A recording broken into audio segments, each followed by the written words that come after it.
Moi! Mun nimi on Päisisen William ja mut valittiin vuoden 2016 digiopiskelijaksi.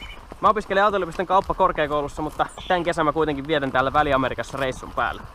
Ensimmäisenä stoppina on Kuuba.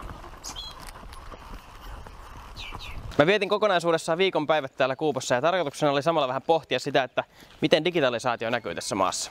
Paikallisilla näkyy kuitenkin ihan uusimpia älypuhelimia ja muita vermeitä, mutta ehkä se suuri rajoittava tekijä kuitenkin täällä on se, että internetti on todella huonosti vielä käytössä. Joko se on tosi kallista tai sitten muuten vaan ei saa yhteyttä. Havannassa mä törmäsin semmoiseen nuorisojoukkoon, ketkä istuivat hotellin edessä tabletteja ja muiden laitteiden kanssa ja he kertoivat, että heidän liittymillään he pystyvät käyttämään tämän hotellin ilmasta wifiä. Lisäksi vastaan tuli semmoinen muutama seniori-ikäluokkaan kuuluva herrasmies ja heillä oli tietokone, jota he sitten käyttivät pääasiassa siihen, että he katsoivat etukäteen tietokoneen muistiin ladattuja musiikkivideoita ja elokuvia.